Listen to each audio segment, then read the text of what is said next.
अंदर की कहानी क्या है? अंदर की कहानी तो ये है कि कुल मिला के योगी जी का डर इतना है कि इस डर की वजह से चाचा भतीजे इस समय एक हो गए हैं, लेकिन अंदर इनमें जो दूरी है वो अभी कम नहीं हुई है। कोई दिखावे के लिए या कुछ संकट का समय ऐसा आ गया है उनको एक होना पड़ा। मेरे ख्याल से नहीं जाएगा, क्योंकि ये सब जानते हैं दोनों चाचा भतीजे बहुत दूरी, दोनों में दूरी है कि किस वजह से एक हो गए हैं, जनता भी समझ नहीं पा रही है। पीछे की कहानी क्या है? देखिए, ये है बीजेपी ने बड़ी कूटनीति अपनाते हुए ये टिकट जो है शाक्य को दिए, जो पूर्व से ही मुलायम सिंह जी के शिष्य रहे हैं और खासतौर से वर्तमान में वो जसवंत नगर के निवासी होने के साथ साथ शिवपाल जी के शिष्य भी हैं। तो जब उनको ये सीट दी गई तो उनको स्पष्ट दिखाई दे रहा था कि उनका चुनाव यानी कि डिम्पल यादव का चुनाव प्रभावित हो रहा है। तो जो काम वो पहले नहीं कर सके, वर्तमान में उनको उनकी मजबूरी हो गई। लोगों ने उन्हें समझाया और अखिलेश ने फिर ये कदम उठाया। अब पिछली बार देख लीजिए, ऐसा लगा था कि बिल्कुल एक हो गए, एक ही बस में घूमे लोग, उसके बाद फिर अलग अलग हो गए। तो अभी ये कहना कि ये एक हैं, ये नहीं कह सकते आप। जैसे जैसे मैनपुरी उपचुनाव नजदीक आता जा रहा है, राजनीतिक दलों में घमासान बढ़ता जा रहा है और कई बहुत तेजी से डेवलपमेंट हो रहे हैं। चाचा भतीजे एक हो गए। अखिलेश यादव ने अपने चाचा शिवपाल के साथ मंच साझा किया और कभी अखिलेश यादव से दूरी बनाए रखने वाले शिवपाल अब अपने भतीजे की पत्नी डिम्पल यादव के प्रचार में उतर पड़े हैं। देखना है कि आगे चल के राजनीति किस ओर जाएगी, लेकिन फिलहाल तो दोनों पक्ष अपने अपने दावे कर रहे हैं। शिवपाल पूरी ताकत लगाए हुए हैं, वहीं भारतीय जनता पार्टी ये कहती है कि जब 2019 में शिवपाल के समर्थन से मुलायम सिंह जीते थे तो मात्र 94,000 वोट से जीत मिली थी। इसका मतलब समाजवादी पार्टी के जीतने का आंकड़ा धीरे धीरे कम हो रहा है। भारतीय जनता पार्टी अपनी दावे करती है और समाजवादी पार्टी अपने दावे करती है। हम इन दोनों दावों के बीच की कड़ी यानी पत्रकारों से बात करेंगे और इनसे ये जानने की कोशिश करेंगे कि आखिर सैफई परिवार की मैनपुरी उपचुनाव की राजनीति जा किस ओर रही है। आइए सीधे पत्रकारों के पास ही आते हैं। भाई साहब, आपका नाम क्या है? शैलेंद्र गुप्ता शैली। मैं आपको बता दूं, शैली जी 32 सालों तक दैनिक जागरण के ब्यूरो चीफ रहे, बहुत वरिष्ठ हैं और ये उस समय भी इन्होंने पत्रकारिता की जब मुलायम सिंह की सरकार थी और पत्रकार और प्रेस मीडिया के खिलाफ हल्ला बोल अभियान चला था। इनसे जानते हैं कि क्या अब समीकरण चल रहे हैं इस समय। शैली जी, माहौल क्या है इस समय? माहौल इस समय संकट काल है सपा के लिए। वो प्रदेश की राजनीति पे इसका क्या असर पड़ेगा नहीं कह सकते हैं। फिलहाल सिंपल एक डिम्पल के लिए लगता है चाचा भतीजे एक हो गए हैं। अच्छा, परंपरा रहती थी कि अखिलेश यादव कभी उपचुनाव में नहीं जाते थे।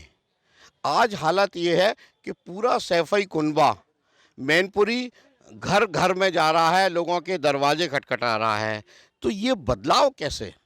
ये साफ दिख रहा है कि उन्हें योगी जी का डर है, क्योंकि अगर ये सीट डिम्पल की नहीं बचा पाए तो इसका असर पूरी प्रदेश की राजनीति पर पड़ना तय है। और शिवपाल जी का इम्पैक्ट कितना पड़ेगा ये कहना अभी संभव नहीं है। सभी लोग अपने अपने वायदे और दावे करते हैं, लेकिन उत्तर प्रदेश की राजनीति जाति के आधार पर हो रही है। सभी अपने अपनी ताकत झोंक दी है और अपने अपने दलों के जो बड़े नेता हैं, जो जातिगत आंकड़े फिट कर सकते हैं, उनको लगा दिया है। तो क्या ये अब की राजनीति में ठीक हो रहा है? जातिगत वोटों का आंकड़ा तो फिर भी चलेगा, क्योंकि सारे वोट यादवों का ध्रुवीकरण इस बार और मजबूती से होगा। अन्य जातियां जो हैं वो निश्चित ही बीजेपी को पसंद कर सकती हैं। एक चीज़ देखने में आई कि अखिलेश यादव ने मंच से शिवपाल के पैर छुए। ऐसा पहली बार नहीं हुआ है, लेकिन प्रगतिशील समाजवादी पार्टी लोहिया जो शिवपाल ने बनाई है, ये उसके बाद से पहली बार देखा गया। तो क्या इसका उन वोटरों पे संदेश जाएगा? मेरे ख्याल से नहीं जाएगा, क्योंकि ये सब जानते हैं दोनों चाचा भतीजे बहुत दूरी, दोनों में दूरी है। ये किस वजह से एक हो गए हैं, जनता भी समझ नहीं पा रही है। नहीं तो आप कलमकार हैं, अभी भी आप बहुत कॉलम लिखते हैं, बड़े बड़े अखबारों के लिए लिख रहे हैं। तो आपकी निगाह में क्या है, इसकी अंदर की कहानी क्या है?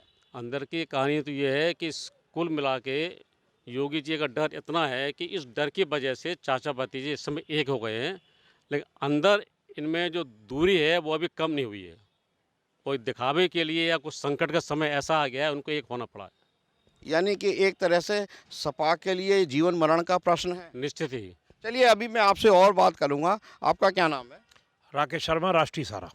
राकेश जी, क्या समाजवादी पार्टी ने अपनी ताकत पूरी लगा दी है, चाहे धर्मेंद्र हो, अंकुर हो, अंशुल हो, शिवपाल हो या और पूरा परिवार है, ये डोर टू डोर दरवाजे खटखटा रहा है। शिवपाल मिल गई।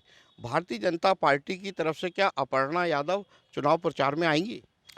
देखिए, ये उनके परिवार का मामला है और जो वर्तमान परिस्थिति दिखाई दे रही है उसमें ऐसा नहीं लगता कि अपर्णा यादव इस चुनाव में जो है भाग लेंगी बीजेपी की तरफ से। और वो नहीं दिखाई देता, अभी तक दिखाई भी नहीं दिया। उनसे इस बारे में संपर्क करने की कोशिश भी की थी लेकिन कहीं दिखाई नहीं दिया। एक जातिगत आंकड़ों में उत्तर प्रदेश का चुनाव होता है, आपको मैनपुरी का चुनाव किस ओर जाता दिख रहा है? देखिए, जातिगत आंकड़े लेने कैसे भी लेने, अभी तक मैनपुरी का चुनाव जो है वो समाजवादी पार्टी की तरफ जाता रहा है। मैं आपको एक आंकड़ा और बता दूं, अभी तक ये 96 के बाद से परंपरागत रूप से ये समाजवादी पार्टी की सीट रही है। इसमें धर्मेंद्र यादव भी जीते हैं, इसमें तेज प्रताप भी जीते हैं और मुलायम सिंह भी जीते हैं। भारतीय जनता पार्टी कभी यहाँ से नहीं जीती।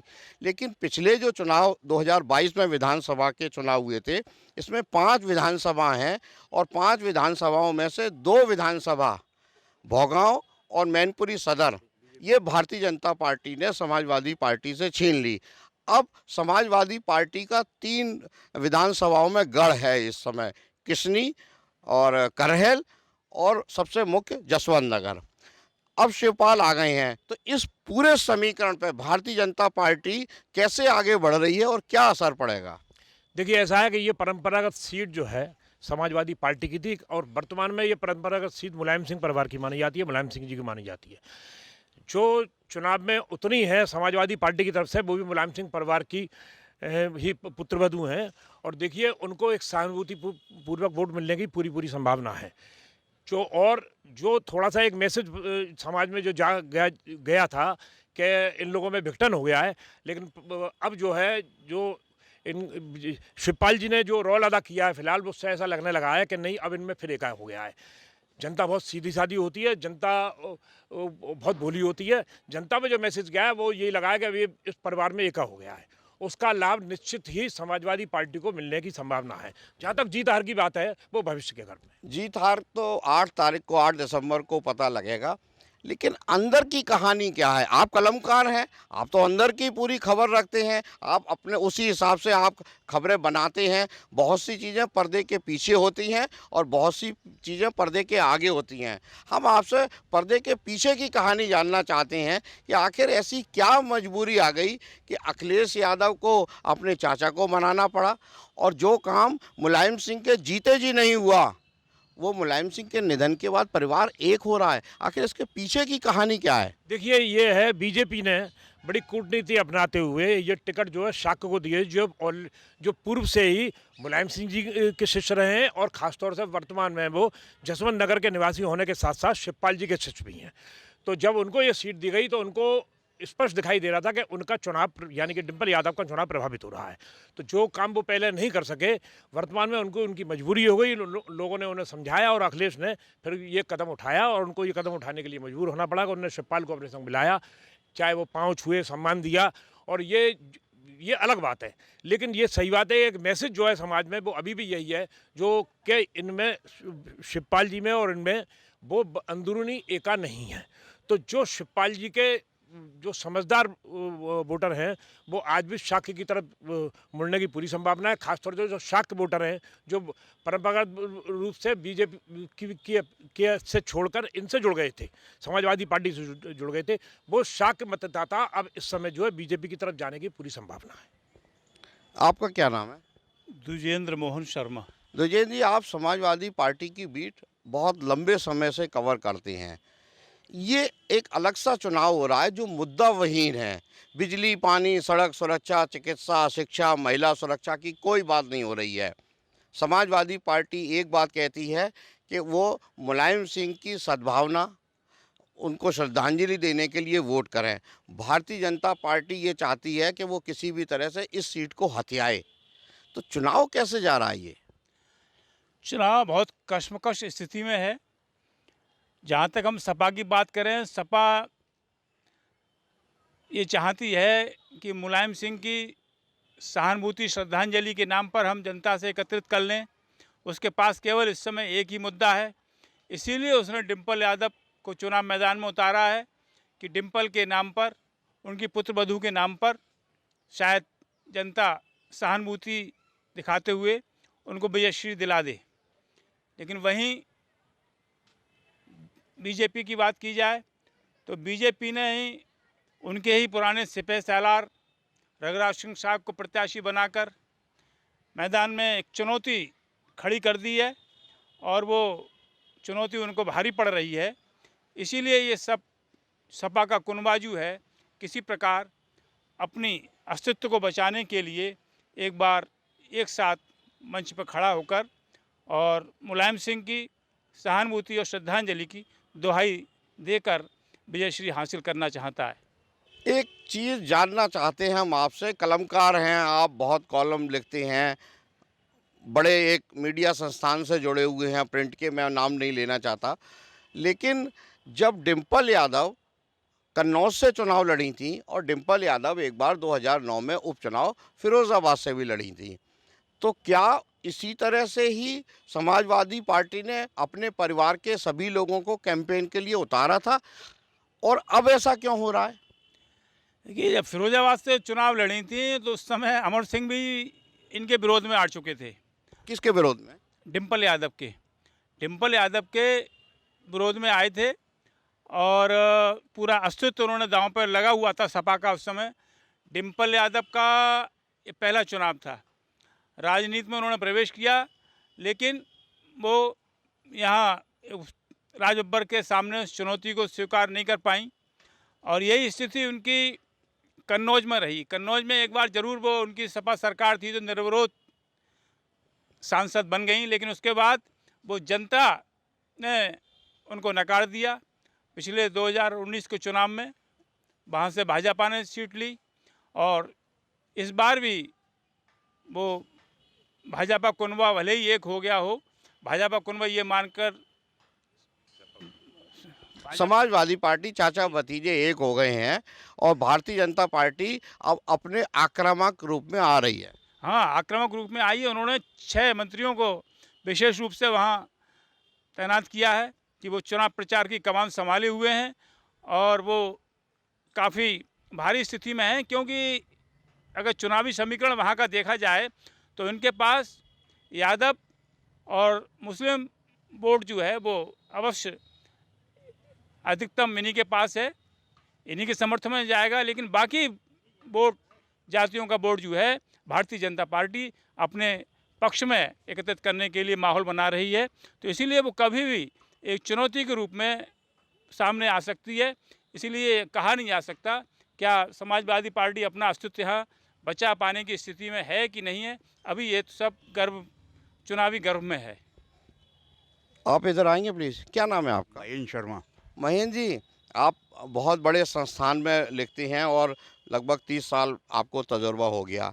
शिवपाल के अब अपने भतीजे से गठबंधन मिल जाने पर सैफई परिवार की ताकत बढ़ेगी, इसमें कोई फ़र्क नहीं है, लेकिन अगली भारतीय जनता पार्टी की रणनीति क्या होने वाली है? देखिए, जो शुरू से आप देखिए मुलायम सिंह जी थे, तब से शिवपाल जी की भूमिका बहुत ही महत्वपूर्ण रही है सपा को लेकर के, महत्वपूर्ण रही है हमेशा। देख लीजिए जब भी, और जब से जो अलग हुए परिवार में शिवपाल जी, तब से आप हालत देखिए, उसके बाद हालत अपना भी जग जाहिर है, तो उनका काफ़ी लॉस हुआ है और उसका फ़ायदा बीजेपी ने उठाया है। रही जातिगत वादी बात होती है तो ये बात सही है कि जातिगत चुनाव है, लेकिन अभी पिछले कुछ चुनावों में देखा गया है जातिगत भी ख़त्म होता जा रहा है धीरे धीरे करके। लोग परेशान हो रहे हैं या यूँ कहो कि जाति के नेताओं का प्रभाव कम हो रहा है? हाँ, कम हो। देखिए आप इसको, आप देखिए पिछले चुनावों में भी, अब जैसे पूरी बेल्ट जो सपा की थी, यादव बेल्ट मानी जाती है, लेकिन देखिए उसमें से कई जगहों को कैप्चर कर लिया बीजेपी ने। तो इससे साफ स्पष्ट है कि जातिगत है, लेकिन इतना नहीं है अब जातिगत का असर। तो भाजपा इसी का फायदा उठाते हुए आगे निकल रही है।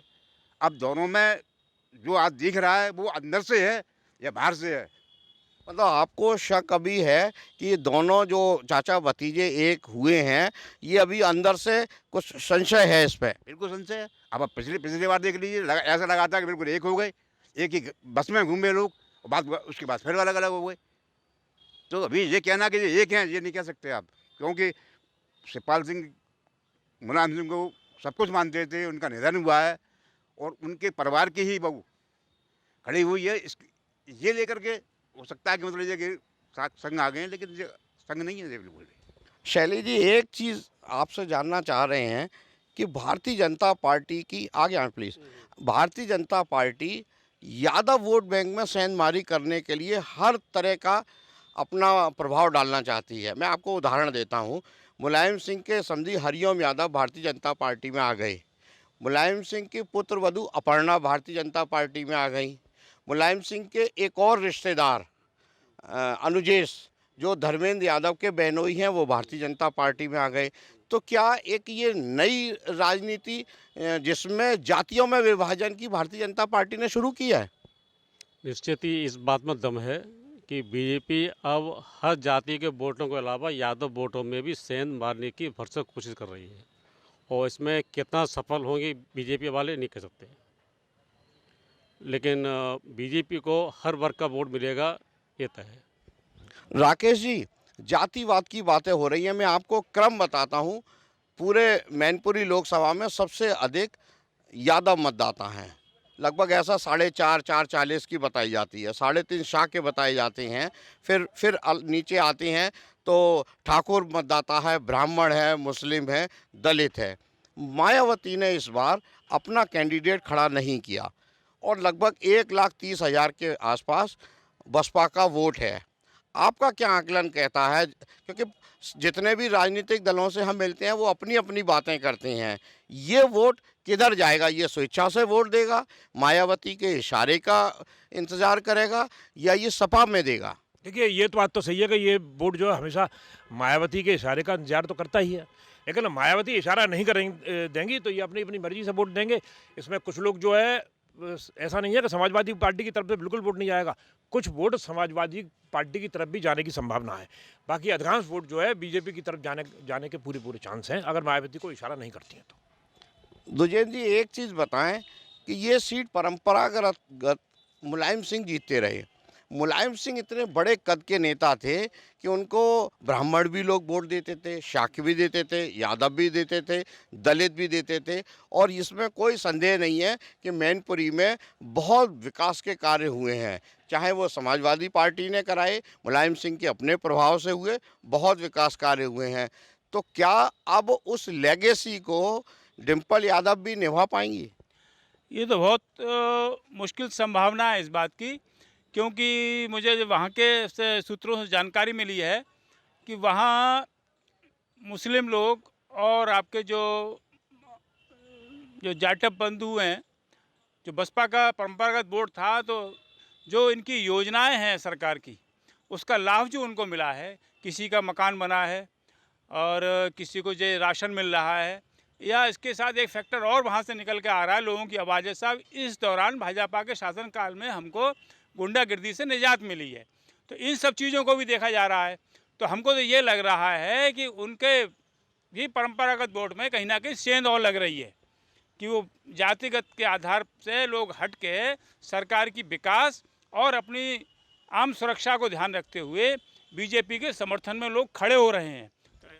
ऐसी स्थिति में समाजवादी पार्टी के लिए, अपने अस्तित्व के लिए एक चुनौती बनती जा रही है। महेंद्र जी, जब मुलायम सिंह चुनाव लड़ते थे और उस इलाके के वो प्रधानों को व्यक्तिगत रूप से जानते थे, और यहाँ के लोग, मैनपुरी के आसपास के लोग कहते हैं कि जब भी कि उनको ज़रूरत होती थी, मुलायम सिंह उनके सामने हाजिर होते थे, वो मिल लेते थे।